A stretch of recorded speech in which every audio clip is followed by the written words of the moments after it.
Assalamualaikum warahmatullahi wabarakatuh.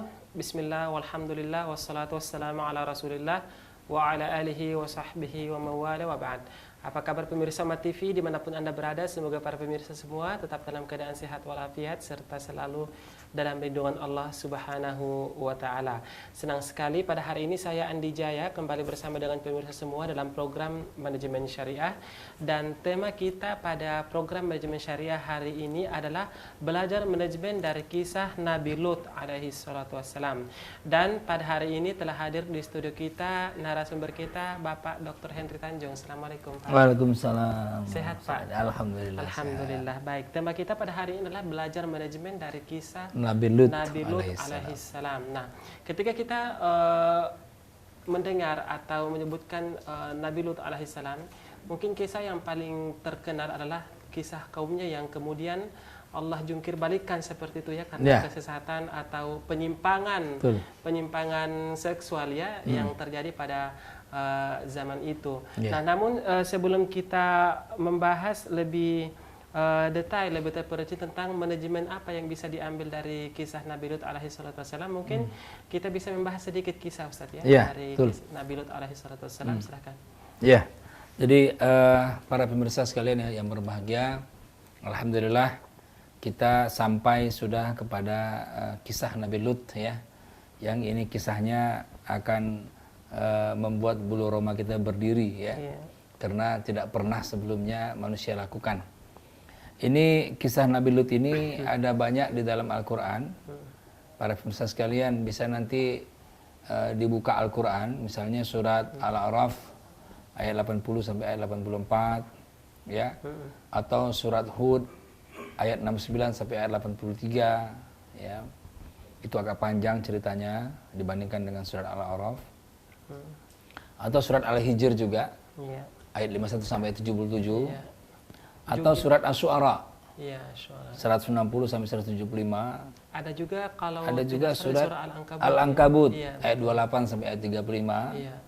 Ada juga surat An-Naml 54 sampai 58. Ada juga surat As-Saffat 133 sampai 138 dan Al-Qamar 33 sampai 39 ya. Ini yang sempat saya list ada 8 surat. Ya, di tempat berbeda Allah cerita tentang Nabi Lut alaihissalam. Ya.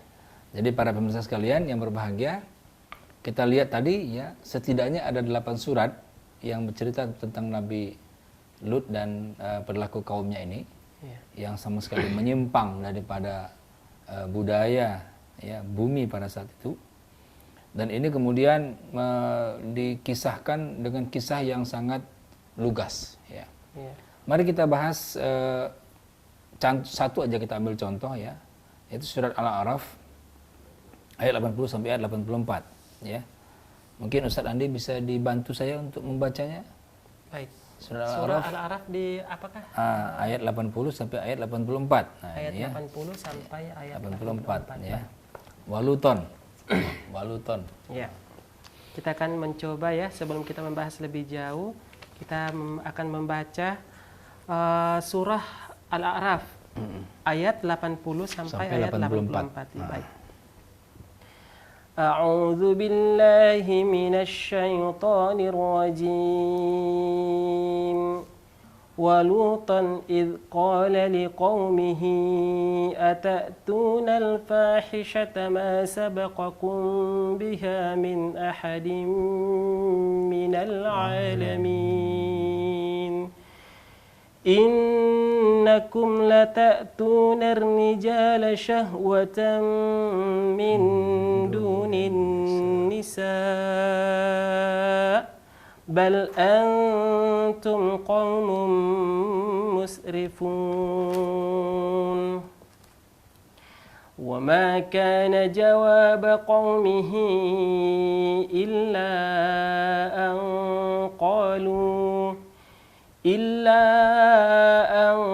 قالوا أخرجوهم من قريتكم إنهم أناس يتطهرون فأنجيناه وأهله إلا امرأته كانت من الغابرين وأمطرنا عليهم مطرا فانظر كيف كان عاقبة المجرمين. Terima kasih Ustadz Andi ya. Ini kalau kita coba para pemirsa sekalian, mari kita coba simak artinya. Waluton dan Nabi Lut alaihissalam qala liqaumihi, ketika berkata kepada kaumnya, atatuna al-fahisyata ma sabaqakum biha. Ya. Apakah engkau mendatangi laki-laki? Al-fahisyah itu laki-laki mendatangi laki-laki, ya. Apakah engkau mendatangi fahisyah atau apa kemaksiatan, ya, atau perbuatan keji, ma sabaqakum biha min ahadin minal alamin, ya, yang tidak pernah sebelumnya dilakukan oleh seorang pun min ahadin minal alamin, di alam ini, di bumi ini, ya. Jadi para pemirsa sekalian, ayat ini menggambarkan bahwasanya kaum yang pertama sekali melakukan homoseksual, ya, laki-laki mendatangi laki-laki dalam hal ini, itu adalah kaum Nabi Lut. Dan kaum Nabi Lut ini, para pemirsa sekalian, itu sezaman dengan Nabi Ibrahim alaihissalam. Ya, karena Nabi Lut ini adalah anak saudara daripada Nabi Ibrahim. Ya, nanti kita akan lihat dalam penggalan surat yang lain dijelaskan bahwasanya ketika sebelum malaikat mendatangi Nabi Lut untuk memberikan kabar akan mengazab kaum Nabi Lut itu, malaikat mendatangi dulu Nabi Ibrahim. Jadi sequence dia. Jadi datang malaikat kepada Nabi Ibrahim dulu, baru kepada Nabi Lut. Ya, nanti kita akan lihat ayatnya. Kemudian innakum la ta'tunar rijal, ini dia, ya. Sesungguhnya engkau mendatangi laki-laki syahwatan, untuk melepaskan syahwat, min dunin nisa, selain daripada perempuan. Gitu ya. Bal antum qaumun musrifun, ya. Kamu ini benar-benar melampaui batas, ya. Qaumun musrif, benar-benar melampaui batas, ya. Nah, kemudian pada ayat 82-nya, begitu Nabi Lut mengatakan seperti itu, apa jawaban kaumnya? Wa ma kana jawaba qaumihi, ya. Dan jawaban kaumnya tidak lain hanya berkata, ya, illa an qalu akhrijuhum. Mereka berkata, ya, akhrijuhum, ya, usir mereka. Siapa mereka itu? Nabi Lut dan pengikutnya. Disuruh usir. Usir mereka, Nabi Lut dan pengikutnya itu, min qaryatikum, daripada kampung kamu, daripada tempat kamu, daripada negeri kamu. Innahum unasun yatatahharun, ya. Kenapa? Karena mereka menganggap dirinya suci. Subhanallah. Ya. Jadi ini jawaban apa ini? Ya. Orang-orang yang melakukan homoseksual begitu dilarang, maka mereka berespons, usir itu Nabi Lut karena dia sok suci, kira-kira gitulah. Ya. Sok suci dia, sok apa, melarang perbuatan seperti ini. Ya. Nah, kemudian pada ayat 83 Allah berfirman, fa anjaynahu, kemudian kami selamatkan, ya, dia itu maksudnya Nabi Lut, wa ahlahu, dan keluarganya, ya, dan pengikutnya, illa imra'atahu, kecuali istrinya. Ya. Istrinya kanat minal ghabirin, termasuk orang-orang yang tertinggal. Ya. Jadi para nabi-nabi pun tidak menjamin juga istrinya itu taat dan soleh, ya. Iya. Nah, jadi peristiwa Nabi Lut ini yang istrinya seperti itu misalnya, atau kalau Nabi Nuh, ya, iya, anaknya yang tidak mau beriman, ya. Kalau Fir'aun istrinya beriman, iya. Sebaliknya, ya. Sebaliknya, ya, dia tidak beriman, ya. Nah, kalau Nabi Muhammad dua-duanya beriman, ya. Tapi kalau Abu Jahal, ya, dua-duanya, tapi Indonesia dua-duanya tidak beriman, ya. Bahkan diabadikan itu, ya, Abil Habbi wa Tab, ya, imra'atahu, yang membawa daripada kayu bakar itu, istrinya. Jadi di sini dijelaskan bahwasanya ya, diselamatkanlah keluarganya kecuali istrinya, ya. Jadi ini ujian yang terberat sebenarnya bagi para pendakwah, ya.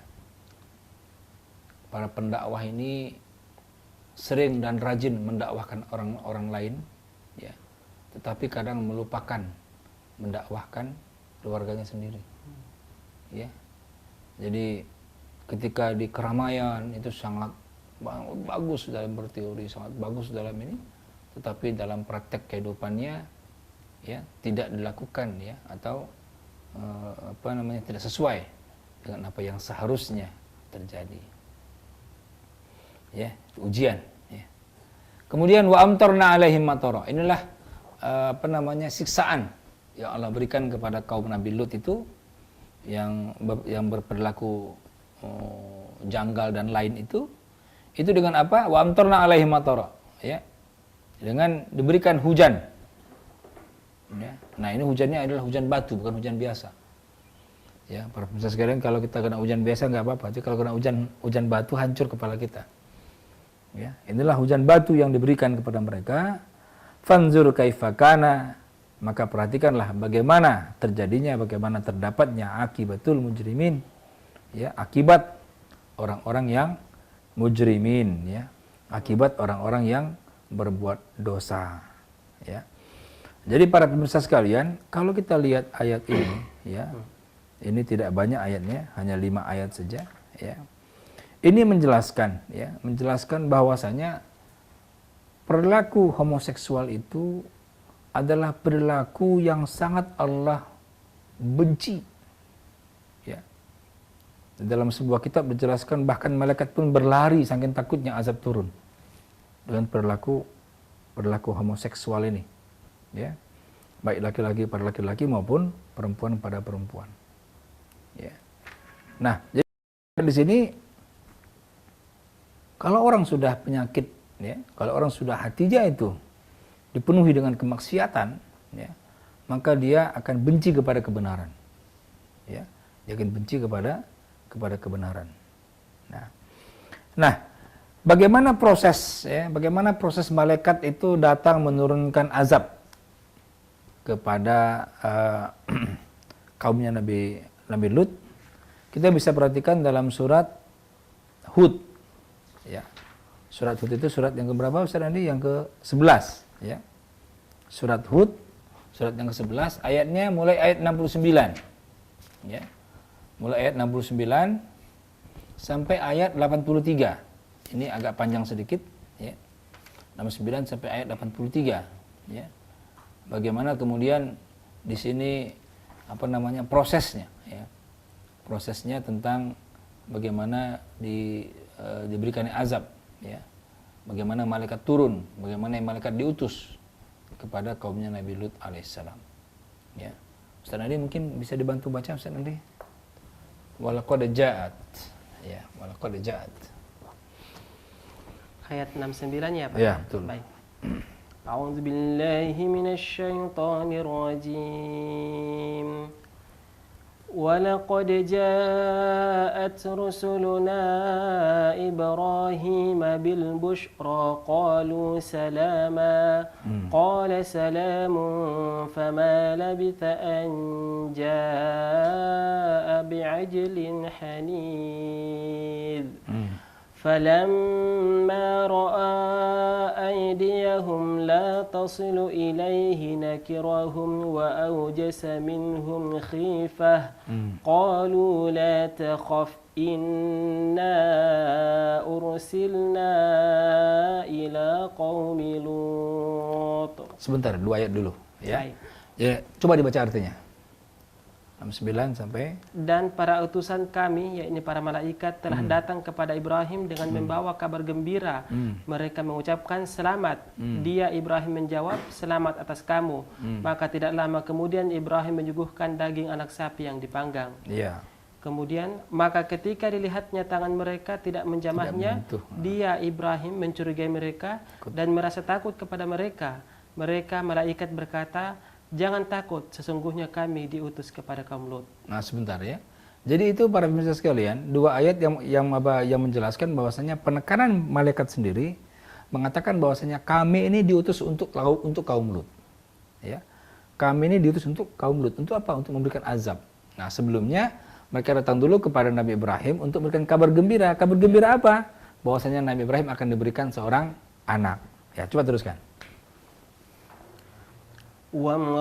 وامرأته قائمة فضحكت فبشرناها بإسحاق ومن وراء إسحاق يعقوب قالت يا ويلتى أألد وأنا عجوز وهذا بعلي شيخا إن هذا لشيء عجيب. Nah, coba artinya dulu, dua ayat dulu coba. Dari berapa tadi? 71 ya. Dan istrinya berdiri lalu dia tersenyum. Maka kami sampaikan kepadanya kabar gembira tentang kelahiran Ishak dan setelah Ishak akan lahir Yakub. Ya. Dia, istrinya berkata, sungguh ajaib, mungkinkah aku akan melahirkan anak padahal aku sudah tua dan suamiku ini sudah sangat tua. Ini benar-benar sesuatu yang ajaib. Nah, jadi itu kabar gembiranya. Nabi Ibrahim akan diberikan seorang anak namanya Ishak dan kemudian Yakub. Tapi kemudian istrinya heran kan? Kenapa? Karena dalam kondisi sudah tua. Ya, tapi bagi Allah tidak ada yang tidak mungkin. Teruskan. قالوا أتعجبين من أمر الله رحمة الله وبركاته عليكم أهل البيت إنه حميد مجيد فلما ذهب عن إبراهيم الروع وجاءته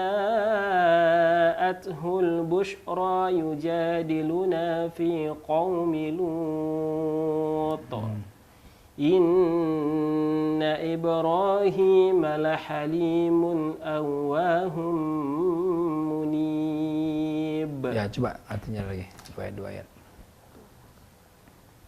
Mereka para malaikat berkata, mengapa engkau merasa heran tentang ketetapan Allah? Itu adalah rahmat dan berkah Allah dicurahkan kepada kamu. Wahai ahlul bait, sesungguhnya Allah maha terpuji, maha pengasih. Maka ketika rasa takut hilang dari Ibrahim dan kabar gembira telah datang kepadanya, dia pun bersoal jawab dengan para malaikat. Dia pun bersoal jawab dengan para malaikat kami tentang kaum Lut. Ibrahim sungguh penyantun, lembut hati dan suka kembali kepada Allah. Ya, jadi para pemirsa sekalian, ya, cerita tentang Nabi Lut ini itu adalah cerita tentang bagaimana malaikat di dalam surat Hud ini malaikat menurunkan azab. Nah, ketika Nabi Ibrahim tahu malaikat akan menurunkan azab, maka Nabi Ibrahim mempersoalkan, mempertanyakan, ya. Bagaimana mempertanyakannya? Ya seolah-olah udahlah jangan dulu lah. Di sana kan ada Nabi Lut gitu. Jangan dulu disiksa lah, kira-kira begitu. Tawar ya.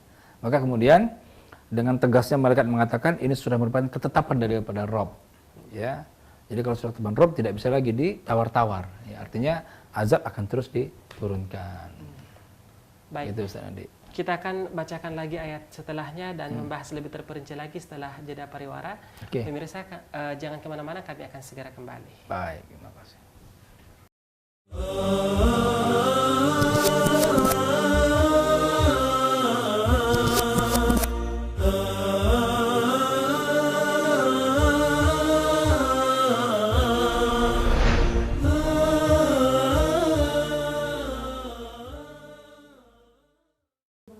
Ya, pemirsa, kembali lagi di program Manajemen Syariah, masih bersama saya Andi Jaya dan narasumber kita Bapak Dr.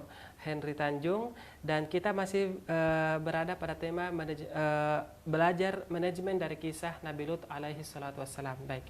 Tadi kita sudah sempat membacakan surah Hud ayat sampai ayat yang ke-75. Betul, ya. Baik, kita akan lanjutkan lagi ayat 76. Baik. Ya. أعوذ بالله من الشيطان الرجيم Ya Ibrahim a'rid an hadha innahu qad jaa'a amru rabbik wa innahum atihim 'adzabun ghairu mardud. ولما جاءت رسلنا لوطا سيء بهم وضاق بهم ذرعا وقال هذا يوم عصيب. Coba artikan dulu, dua ayat dulu. Wahai Ibrahim, tinggalkanlah perbincangan ini. Sungguh ketetapan Tuhanmu telah datang, dan mereka itu akan ditimpa azab yang tidak dapat ditolak. Dan ketika para utusan kami, para malaikat itu datang kepada Lut, dia merasa curiga dan dadanya merasa sempit karena kedatangannya. Dia pun, Lut, berkata, ini hari yang sangat sulit. Kenapa para pemirsa sekalian? Mengapa Nabi Lut mengatakan ini adalah hari yang sangat sulit? Karena dia tahu betul tipikal kaumnya, ya. Apalagi ini yang datang adalah dua malaikat. Dua malaikat itu walaupun dia berupa bentuk manusia, tapi sifat kemalaikatannya masih jelas. Ya, apa itu sifat kemalaikatannya? Ya, ketika dia berbentuk sebagai manusia, maka sifat malaikatnya adalah manusia ini sangat tampan. Ya, makanya kata-kata ketika Nabi Yusuf misalnya, ketika Nabi Yusuf itu kemudian diperlihatkan kemudian para wanita ketika itu memotong jarinya, maka mereka mengatakan ini bukan manusia, ini adalah malaikat. Ya, nah artinya malaikat itu walaupun dia berbentuk kepada manusia, dia itu sangat tampan. Nah bayangkan Nabi Yusuf tahu bahwasanya kaum itu suka kepada laki-laki. Jangankan sangat tampan yang datang, yang biasa-biasa pun kaumnya langsung ngincer. Apalagi ini yang sangat tampan, pasti diincer gitu loh. Ini susah, gimana caranya nih? Gitu. Nah, coba teruskan ayatnya. Ini menarik sekali nih. Berapa ayat lagi? وجاءه قومه يهرعون إليه ومن قبل كانوا يعملون السيئات قال يا قوم هؤلاء بناتي هن أطهر لكم فاتقوا الله ولا تخزوني في ضيفي أليس منكم رجل رشيد. Coba stop dulu. Artinya dan kaumnya segera datang kepadanya, dan sejak dahulu mereka selalu melakukan perbuatan keji. Lut berkata, wahai kaumku, inilah putri-putri negeriku, mereka lebih suci bagimu. Maka bertakwalah kepada Allah, dan janganlah kamu mencemarkan namaku terhadap tamuku ini. Tidak adakah di antaramu orang yang pandai? Jadi begini, jadi keresahan tadi, kegalauan dari Nabi Lut tadi, ketika yang datang ini orang pemuda yang sangat tampan, karena bukan manusia tapi malaikat gitu ya, sangat tampan sekali para pemirsa sekalian. Akhirnya Nabi Lut merasa resah dan gelisah. Ini mereka pasti minta, kan kira-kira begitu. Nah, bagaimana saya menghadapinya? Kira-kira begitu ya. Nah, tetapi walaupun kondisi seperti itu, Nabi Lut itu tetap dia berusaha. Bahkan dia memberi solusi, ya. Jadi ketika dilarang, jangan engkau datangi laki-laki, tapi inilah nikahilah putri-putri atau perempuan-perempuan yang lebih fitrah ya, yang lebih bersih bagi kamu sekalian. Jadi ketika Nabi Lut ya melarang sesuatu, Nabi Lut memberikan solusi. Ini luar biasa. Bukan hanya melarang. Bukan hanya melarang, kan kadang-kadang gitu kita yang susah itu. Kita larang tapi kita tidak beri solusi. Terus orang mau ngapain? Ya. Tapi ini enggak, dilarang, diberikan solusi. Nah, ini jadi yang ini hadza banati itu bukan maksudnya ini adalah anak-anak saya, bukan. Ini adalah putri-putri negeri ini, ya, gitu ya. Kan begitu ya, ada artinya ya. Karena memang kalau kita artikan ini adalah anak-anakku, nikahilah, ya, masa kemudian anak-anak nabi disuruh dinikahkan kepada kaum homo misalnya begitu. Tapi tidak, itu adalah solusi daripada engkau mendatangi laki-laki, nikahilah ini para perempuan. Kira-kira begitu. Ya, coba teruskan sedikit lagi. قالوا لقد علمت ما لنا في بناتك من حق وإنك لتعلم ما نريد قال لو أن لي بكم قوة أو آوي إلى ركن شديد. Coba artinya? Mereka menjawab, sesungguhnya engkau pasti tahu bahwa kami tidak mempunyai keinginan atau syahwat terhadap putri-putrimu. Dan engkau tentu mengetahui apa yang sebenarnya kami kehendaki. Maka Lut berkata, sekiranya aku mempunyai kekuatan untuk menolakmu atau aku dapat berlindung kepada Allah yang Maha Kuat, maka tentu aku lakukan. Nah, jadi begini ya. Sebenarnya Nabi Lut itu, para pemirsa sudah tahu. Nabi Lut itu sudah tahu bahwasanya mereka ini akan senang kepada laki-laki. Iya. Ya, tetapi upaya untuk memberikan jalan solusi keluar tetap dilakukan. Ya, dengan harapan mereka mudah-mudahan mereka bisa berpikir ya. Tetapi ketika sudah maksiat, sudah menumpuk, sudah merajalela, ketika hawa nafsu sudah memuncak, sudah mendominasi daripada perbuatan kita, maka disitulah yang benar itu menjadi buruk. Ya, sehingga kaum Nabi Lut mengatakan, kami nggak berminat kepada perempuan-perempuan di negeri ini, ya, tapi kami berminat kepada laki-laki. Nah, inilah biang daripada kemudian Allah akan menurunkan azab yang luar biasa, ya, azab yang luar biasa yang belum pernah ditimpakan kepada manusia sebelumnya. Bagaimana azabnya? Coba lihat. قالوا يا لوط إنا رسل ربك لن يصلوا إليك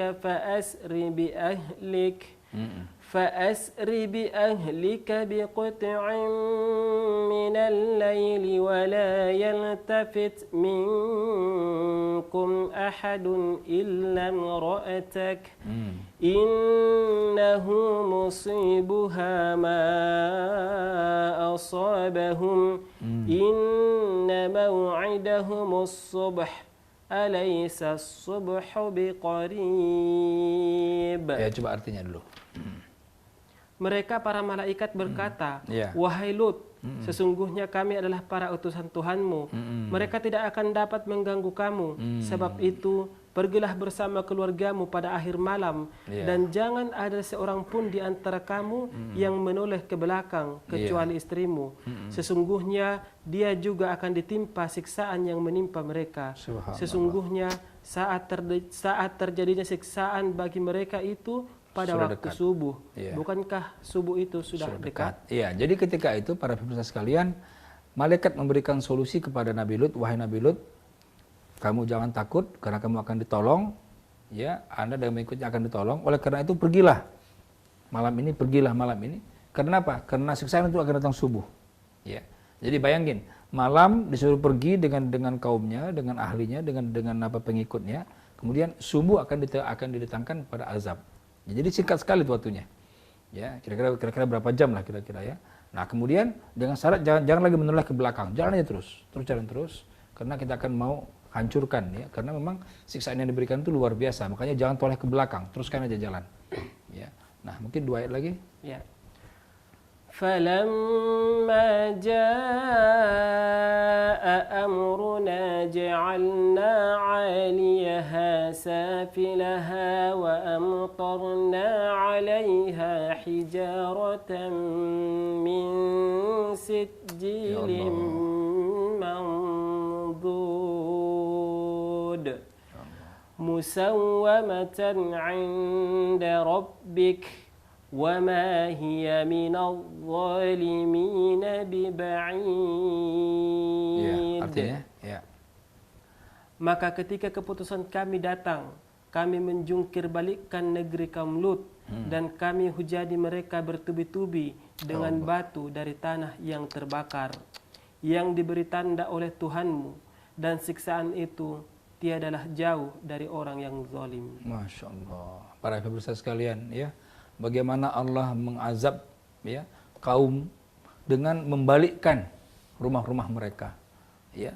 Nah di dalam kitab yang lain itu dijelaskan oleh para ulama, ketika itu rumahnya lepas terangkat dari bumi, kemudian dibalikkan, dihancurkan, dihempaskan, ya.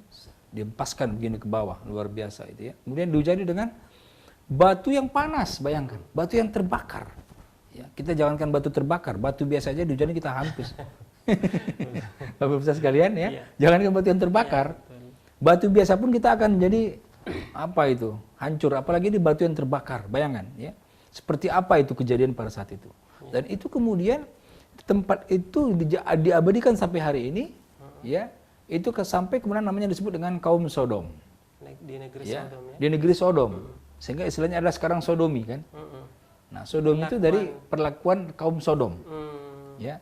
Nah, sebenarnya Sodom ini terletak di daerah Zakir, dia Zager, ibu kota Zager itu di Syam. Sekarang tuh masih ada tempatnya di Syam ya. Tapi sekarang tempatnya bukan tempat daratan, tapi itu sudah menjadi laut. Namanya Laut Mati. Laut Mati. Nah, Laut Mati ini merupakan peninggalan yang Allah berikan kepada manusia berikutnya, bahwasanya kalau melakukan kemaksiatan yang luar biasa taranya, maka azabnya pun akan luar biasa taranya. Ini ya, sehingga Laut Mati itu tidak bisa ada yang hidup satupun kecuali garam. Tidak ada hewan yang hidup satupun dalam itu kecuali garam. Laut Mati itu tidak ada yang bisa hidup. Tidak ada yang bisa hidup hewan satupun kecuali garam. Ya, ini luar biasa nih ya, marahnya Allah kepada kaum Nabi Lut ketika itu, ya, kaumnya yang tidak mau ikut, ya, bahkan menjadikan laki-laki sebagai pemuas laki-laki karena melawan fitrah. Ya, kenapa fitrah itu karena kita diciptakan berpasang-pasangan, laki-laki perempuan, ada siang ada malam, ada hewan ada jantan ada betina. Ada bulan dan bintang. Ada bulan, ada bintang, ya. Ada putik, ada sari. Kalau itu yang membuat pembuahan. Ada bunga dan kumbang. Nah, jadi bagaimana kalau misalkan kemudian itu dilawan, ya, laki-laki ke laki-laki datangnya, perempuan ke perempuan datangnya. Ini Allah marah betul. Ya. Wah, luar biasa ini. Sehingga siksanya itu belum pernah terjadi sebelumnya. Dan disebutkan tadi di ayat yang pertama kita baca bahwa perbuatan tersebut memang pertama kali dilakukan pada zaman min ahadim minal alamin. Ya, tidak pernah dilakukan kecuali mereka itu. Ya. Makanya azabnya pun azab yang belum pernah Allah timpakan kepada kaum sebelumnya. Dijungkir balikkan, kemudian dilempari dengan batu yang terbakar. Ya. Itu ya. Jadi para pemirsa sekalian, nah, sekarang kita coba untuk melihat aspek manajemen. Apa yang kita bisa angkat daripada aspek manajemen? Ya, baik, ini menarik sekali ya pembahasannya, dan sekali lagi kita berlindung kepada Allah Subhanahu wa taala dari perbuatan tersebut. Ya. Kalau kita melihat bagaimana kisahnya, kemudian bagaimana Allah menimpakan azab kepada mereka, yang di atas menjadi yang di bawah menjadi di atas, mereka dijungkir balikkan seperti itu, kemudian dilempar dengan dihempaskan batu yang terbakar. Nauzubillah min dzalik. Ya, pemirsa di rumah ya, mudah-mudahan pelajaran kita ini bisa betul-betul memberikan manfaat kepada kita, dan kita berlindung kepada Allah Subhanahu wa taala dari perbuatan yang menyerupai kaum Nabi Lut. Dan kita akan membahas lebih terperinci manajemen apa yang bisa kita ambil dari kisah Nabi Lut alaihi salatu wassalam setelah jeda pariwara berikut. Pemirsa jangan kemana-mana, kami akan segera kembali.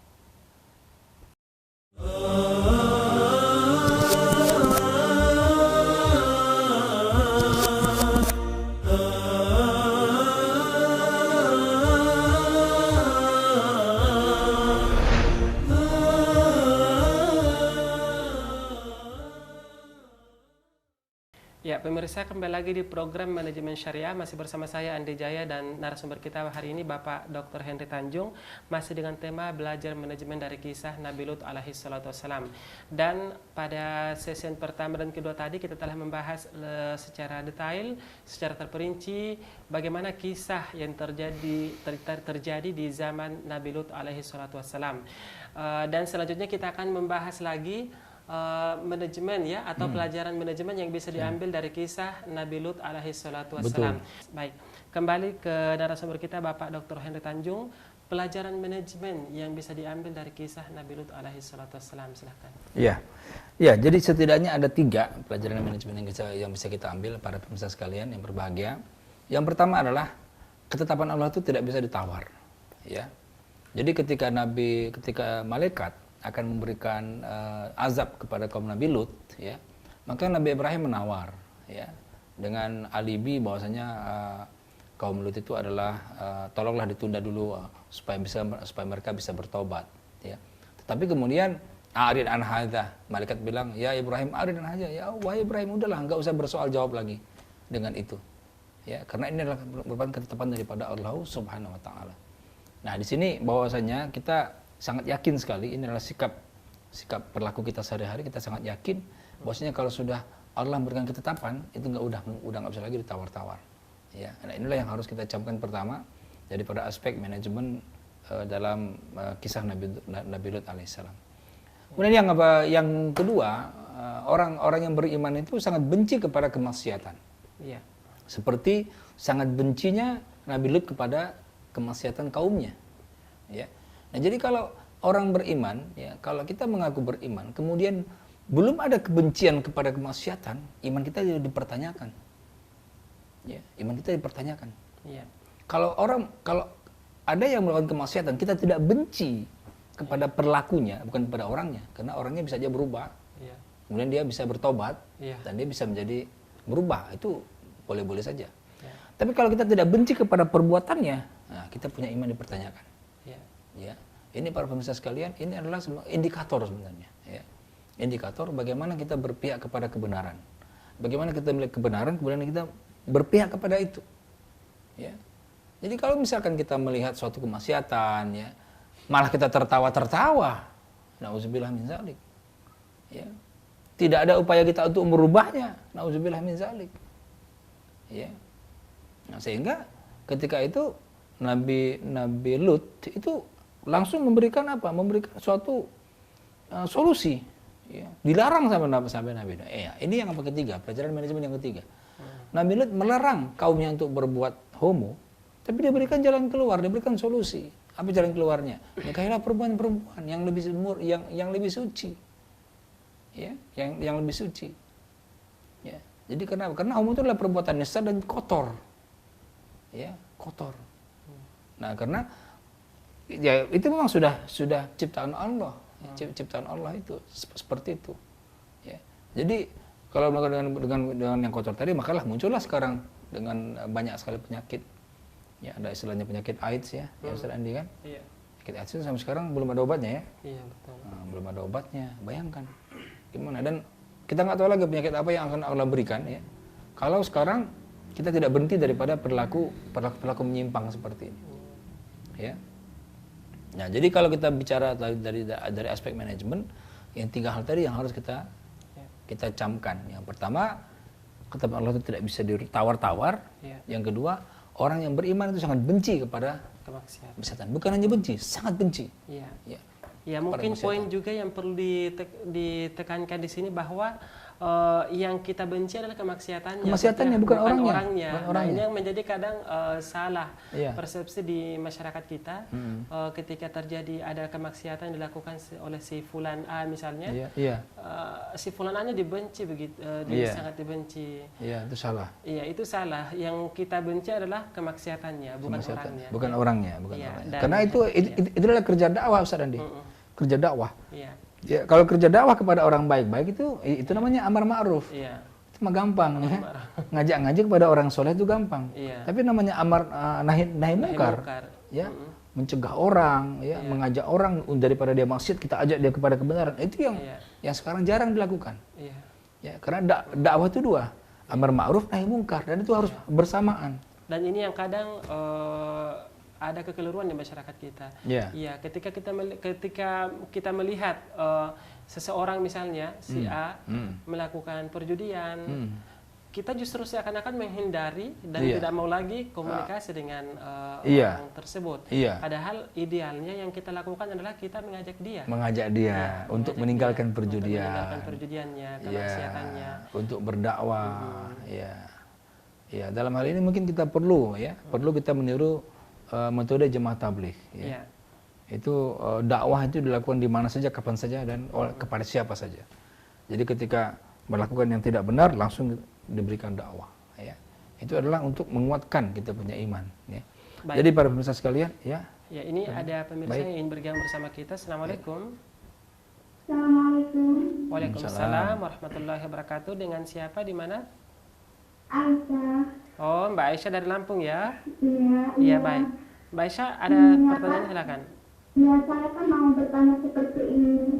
Kan saya kan kalau penyakit MSR ini semuanya membenci tetangga, suami, juga adik, orang tua. Terus kalau saya mau berdakwah itu bagaimana caranya? Karena saya kalau melihat adik saya tidak pakai jilbab, cuma pakai celana pendek dan seperti orang tua berbuat kesyirikan, saya tidak berani berkata apa-apa. Saya hanya bisa menghindar. Itu apakah saya berdosa? Sedangkan saya kan tidak tahu, cuma saya belajar dari Umar TV. Oh ya, Apa yang saya harus lakukan? Kalau memang itu misalnya saya tidak bisa berdakwah, terus saya berdosa. Ya, baik. Terima kasih, itu aja. Baik, iya. Ya, wassalamualaikum. Waalaikumsalam warahmatullahi wabarakatuh. Mungkin kita bisa langsung menjawab ya ke pertanyaan Mbak Aisyah. Jadi adik tidak pakai jilbab, kemudian saudara-saudara yang lain mungkin dengan bentuk pelanggarannya. Pakai celana pendek tadi katanya. Iya. Jadi kemampuan dia untuk berdakwah belum bisa, Ustadz. Iya. Karena hanya mengandalkan belajar dari Umat TV misalnya atau dari media. Ya, ini saya perlu ini saya perlu luruskan dulu kepada Mbak Aisyah, apa itu berdakwah. Ya, berdakwah itu bukan berceramah. Berdakwah itu bukan mengisi pengajian. Berdakwah itu adalah mengajak orang untuk berbuat baik. Mbak Aisyah bisa lakukan. Mbak Aisyah ketika ketemu dengan orang yang tidak pakai jilbab, dengan adik yang tidak pakai jilbab, katakan, ayo pakai jilbab dong.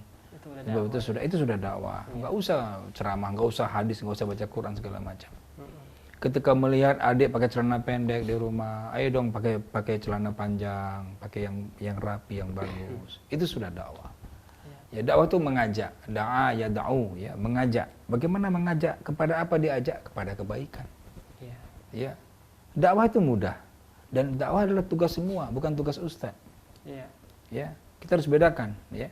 Kalau ustadz itu asli Arabnya itu adalah profesor artinya.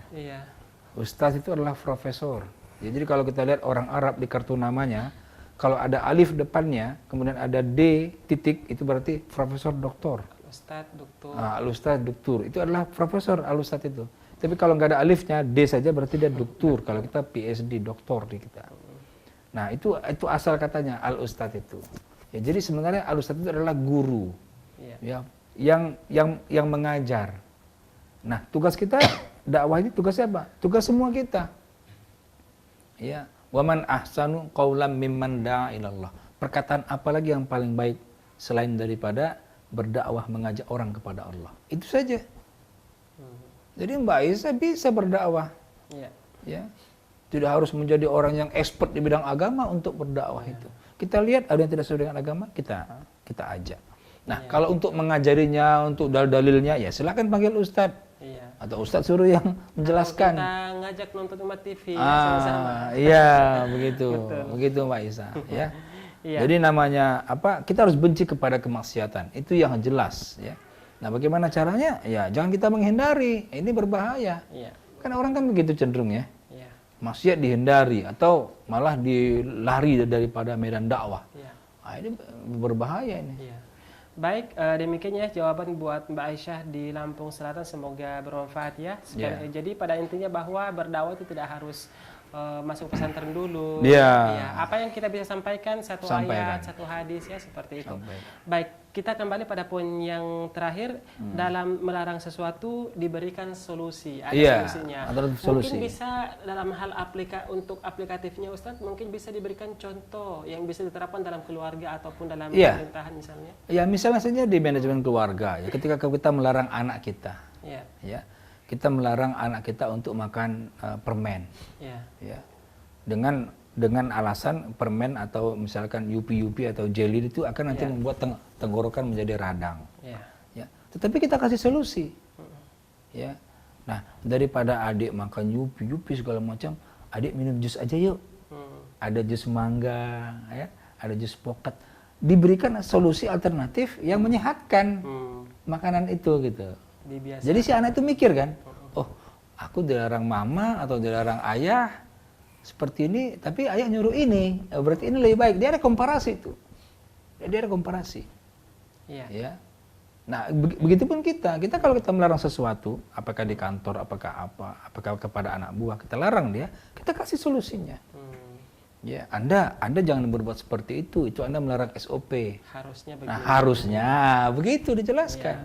Nah, yang repotnya kalau nggak kita jelaskan, anak buah bingung loh. Terus saya dilarang terus ngapain gitu. Nah, ini jadi terjadi. Benar. Ya, persoalan itu. Ini ada pertanyaan dari pemirsa kita dari Pak Indra Jakarta. Ya. Pak Ustadz, mohon penjelasannya bagaimana penerapan manajemen Nabi Lut kepada pemuda dan remaja saat ini. Pemuda dan remaja zaman sekarang sudah meresahkan dan banyak terjadi dalam perilaku homoseksual. Ya, baik. Ini sebenarnya bentengnya adalah di rumah. Ya, jadi kalau untuk para pemuda ini adalah pergaulan yang harus dilihat. Ya. Nah, diantaranya untuk mencegah itu terjadi adalah dilarang tidur bersama laki-laki dengan laki-laki dalam satu selimut. Nah, Dan misalnya. itu memang ada larangannya dalam sunnah Rasulullah SAW. Ada ya, dilarang laki-laki dengan laki-laki tidur dalam satu selimut. Iya. Nah, ya, kalau di hotel, ya kita masuk berdua laki-laki sama laki-laki masuk ke hotel, jangan yang satu bed, ada yang dua bed, yang twin, itu yang kita pesan. Jangan yang satu bed satu selimut pula, gitu kan. Nah, itu yang membuat peristiwa itu terjadi. Juga perempuan, ya dilarang perempuan dengan perempuan tidur dalam satu selimut. Itu satu yang bisa kita lakukan. Yang kedua, dilarang melihat aurat laki-laki kepada aurat laki-laki lain.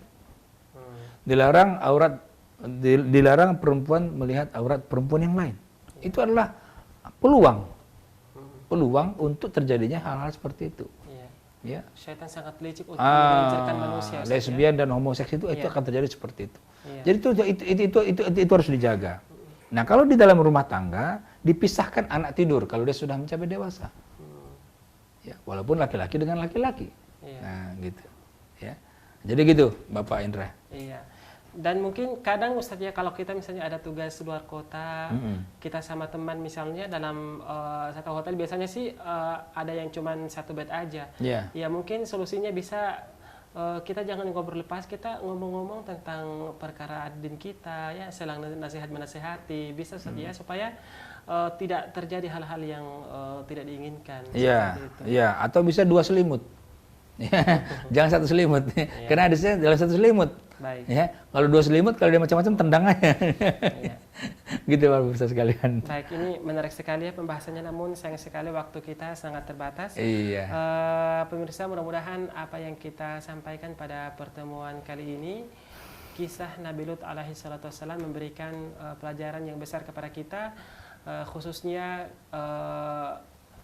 selalu memotivasi diri untuk menghindari segala macam bentuk maksiat. Ya, apalagi maksiat yang terkait dengan perilaku menyimpang, ya, perilaku seksual menyimpang yang terjadi di zaman Nabi Lut. Kita bisa bayangkan bagaimana dahsyatnya azab yang diturunkan oleh Allah Subhanahu wa taala atau yang Allah timpakan kepada kaum Nabi Lut pada waktu itu. Dalam ayat disebutkan dijungkir balikan, ya, dijungkir balikan, yang atas menjadi yang bawah menjadi atas, dan mereka dilempari dengan batu yang terbakar, yang dibakar. Wa na'udzubillahi min dzalik. Ya, kita semua berdoa kepada Allah Subhanahu wa taala berlindung dari hal-hal tersebut. Ya, sayang sekali waktu kita sangat terbatas. Akhir kata, saya Andi Jaya beserta narasumber kita Bapak Dr. Henry Tanjung. Mohon undur diri dan mewakili seluruh kru yang bekerja pada hari ini mengucapkan terima kasih yang sebesar-besarnya.